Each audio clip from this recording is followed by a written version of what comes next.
రైతులందరికీ నమస్కారం. మీరు చూస్తున్నది సాంబా అగ్రో ఫార్మ్స్.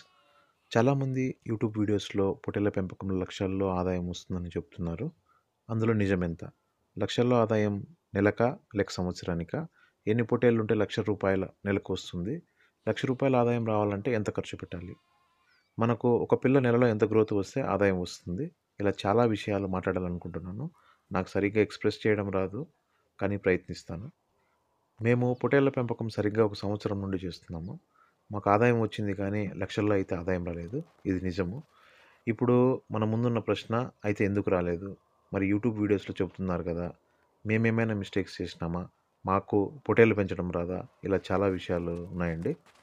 ఇక్కడ మా ఉద్దేశ్యం ఒకటే. నేను ఒక చిన్న రైతుని. నేను నా తమ్ముడు ఈ ఫామ్ నిర్వహిస్తాము. మాలాగా చాలామంది చిన్న రైతులు, ముఖ్యంగా యువత పొట్టేళ్ల ఫామ్‌లు పెట్టాలని అనుకునేవారు చాలామంది ఉన్నారు. వాళ్ళకు మాకు తెలిసిన విషయాలన్నీ చెప్పాలనుకుంటున్నాము. అసలు విషయానికొస్తే మాకు ఎందుకు లక్షల్లో ఆదాయం రాలేదు? ఎన్ని రకాలుగా నష్టపోయాము? మాకు చాలా మాకైతే చాలా రకాలుగా నష్టం వచ్చింది. అందులో ముఖ్యంగా మేము దళారుల చేతుల్లో నష్టపోయాము. రోగాల వల్ల నష్టపోయినాము. సరైన దానా పిల్లలకి ఇవ్వకపోవడం వల్ల నష్టపోయినాము. పిల్లలను సరిగ్గా చూసుకోకపోవడం వల్ల నష్టపోయినాము. సరైన మార్కెట్ లేకపోవడం వల్ల నష్టపోయాము. చివరికి మానసికంగా కూడా టెన్షన్ పడి నష్టపోయినాము.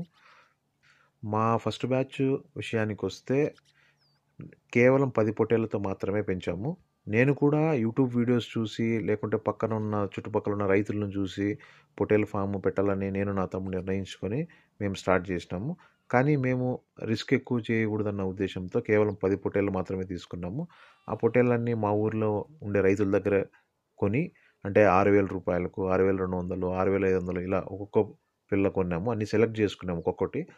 ఆ పొట్టేల్ని మా దగ్గరకు వచ్చిన ఫస్ట్ రోజే వెయిట్ ఏసి, డీవార్మింగ్ చేసుకొని, కాన్సంట్రేటెడ్ ఫీడు, పచ్చిగడ్డి, ఎండుగడ్డి ఇలా మెల్లమెల్లగా అలవాటు చేసుకుంటూ పెంచుకుంటూ పోయినాము. అప్పుడు అంటే మాకది ఫస్ట్ బ్యాచ్ కాబట్టి అప్పుడు మా ఉద్దేశ్యం ఒకటే, నో ప్రాఫిట్, నో లాస్ అని. అంటే దీని అర్థము మనకు లాభం రాకపోయినా పర్వాలేదు, నష్టం రాకుండా చూసుకోవాలని. ఎవరైనా ఇంటర్మీడియేట్ చదివిన పిల్లలుంటే ఈ వీడియో చూస్తుంటే వాళ్ళకి ఈ విషయం కాలేజీలో సబ్జెక్ట్‌లో వస్తుంది. కానీ ఒక విషయం మాత్రం మేము చాలా టెన్షన్ పడ్డాము.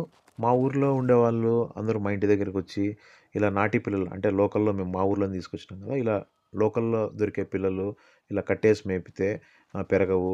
ఖచ్చితంగా బయట తిరగాల్సిందే. లేకుంటే కాళ్ళ జోములొస్తాయి, కాళ్ళు పట్టేస్తాయి అని మమ్మల్ని చాలా భయపెట్టారు. కానీ మా నాన్న ఏమి కాదులే, 10 పిల్లలే కదా, రిస్క్ చేద్దాం అనడం వల్ల అలాగే కంటిన్యూ చేసినాము. మా అదృష్టం కొద్దీ మా పిల్లలు చాలా మంచి గ్రోత్ వచ్చినాయి. మాకు కూడా చాలా కాన్ఫిడెన్స్ వచ్చింది. మేము పిల్లలు తెచ్చినప్పుడు యావరేజ్ వెయిట్, అంటే 10 పిల్లల యొక్క యావరేజ్ వెయిట్ 16-18 కేజీలు ఉన్నాయి. అమ్మేటప్పుడు మాత్రం 20-30 కేజీలు వచ్చేసినాయి. ఫస్ట్ నెలలో మాత్రం కొన్ని 5 కేజీలు, 6 కేజీలు, 7 కేజీలు ఇలాగ చాలా మంచి వెయిట్ గెయిన్ వచ్చినాయి. కానీ రెండో నెలలో వచ్చేసరికి మాత్రం యావరేజ్‌గా 5 కేజీలు వెయిట్ గెయిన్ వచ్చి అక్కడికి స్టాప్ అయిపోయినాయి. అంటే అప్పుడు మాకేం అర్థమైందంటే, పిల్లలు మనం ఎప్పుడైతే బయట నుంచి తీసుకొచ్చి మన షెడ్‌లో వేపుతామో, మనం ఎక్కువ ఎనర్జీ ఉండే ఆహారం ఇవ్వడం వల్ల అక్ దా అవి బాగా ఇష్టంగా ఎక్కువ తింటాయి. అంటే మనం కాన్సంట్రేషన్ ఫీడ్‌లో చాలా రకాల చాలా రకాల మిక్స్ వాడతాం కాబట్టి చాలా ఇష్టంగా తిని బాగా పెరుగుతాయి. అదే 2 నెలలకొచ్చేసరికి దానికి కూడా బోర్ కొడుతుందేమో. ప్లస్ అందులో పెరిగే కెపాసిటీ కూడా తగ్గిపోవడం వల్ల యావరేజ్‌గా అయితే మాకు 5 కేజీస్ వచ్చినాయి. మేము ఆ 10 పొట్టేళ్ళు తీసుకురాకముందు మేము క్లియర్‌గా ఒక కాలిక్యులేషన్ చేసుకున్నాము. అంటే 10 పిల్లలకు కలిపి 65,000 పెడదాము. అంతకంటే ఎక్కువ పెట్టకూడదని. మాకైతే 63,000కే దొరికాయనుకుంటా. సో, తర్వాత దానా ఖర్చులకు ఒక రూ. 25,000 సెపరేట్‌గా రెడీ చేసుకొని పెట్టుకున్నాము. మాకు రూ. 24,000 ఏమో ఖర్చయింది. సో, టోటల్‌గా రూ. 87,000 ఖర్చొచ్చింది. ఆహ్, సో, సరిగ్గా 2.5 నెలల తర్వాత మేము లోకల్‌లో ఉండే మార్కెట్‌కి, సంతకు తీసుకెళ్ళి అమ్మాము. ఒక్కొక్క పిల్ల అంటే యావరేజ్‌గా కొన్ని 11,000 పోయినాయి, 11,200 ఇలాగ యావరేజ్‌గా చూస్తే మాత్రం మాకు రూ. 10,500కి సంతలో 10 పిల్లలు అమ్మేసినాము.